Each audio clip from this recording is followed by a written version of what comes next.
Hello, my name is Elbert Guillory, and I'm the senator for the 24th District right here in beautiful Louisiana. Recently, I made what many are referring to as a bold decision to switch my party affiliation to the Republican Party. I wanted to take a moment to explain why I chose to become a Republican, and also to explain why I don't think it was a bold decision at all. It is the right decision, not only for me, but for all my brothers and sisters in the black community. You see, in recent history, the Democrat Party has created the illusion that their agenda and their policies are what's best for black people.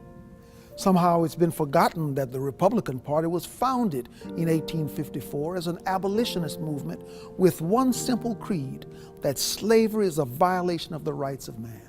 Frederick Douglass called Republicans the party of freedom and progress, and the first Republican president was Abraham Lincoln, the author of the Emancipation Proclamation.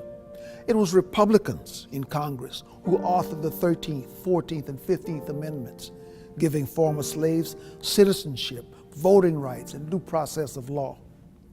The Democrats, on the other hand, were the party of Jim Crow. It was Democrats who defended the rights of slave owners. It was the Republican President Dwight Eisenhower who championed the Civil Rights Act of 1957. But it was the Democrats in the Senate who filibustered the bill. You see, at the heart of liberalism is the idea that only a great and powerful big government can be the benefactor of social justice for all Americans. But the left is only concerned with one thing: control. And they disguise this control as charity.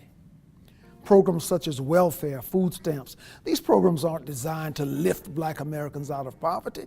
They were always intended as a mechanism for politicians to control the black community. The idea that blacks, or anyone for that matter, need the government to get ahead in life is despicable. And even more important, this idea is a failure. Our communities are just as poor as they have always been. Our schools continue to fail children. Our prisons are filled with young black men who should be at home, being fathers. Our self-initiative and our self-reliance have been sacrificed in exchange for allegiance to our overseers, who control us by making us dependent on them. Sometimes I wonder if the word freedom is tossed around so frequently in our society that it has become a cliche. The idea of freedom is complex and it's all-encompassing. It's the idea that the economy must remain free of government persuasion. It's the idea that the press must operate without government intrusion. And it's the idea that the emails and phone records of Americans should remain free from government search and seizure. It's the idea that parents must be the decision makers in regards to their children's education, not some government bureaucrat. But most importantly, it is the idea that the individual must be free to pursue his or her own happiness, free from government dependence and free from government control. Because to be truly free is to be reliant on no one other than the author of our destiny.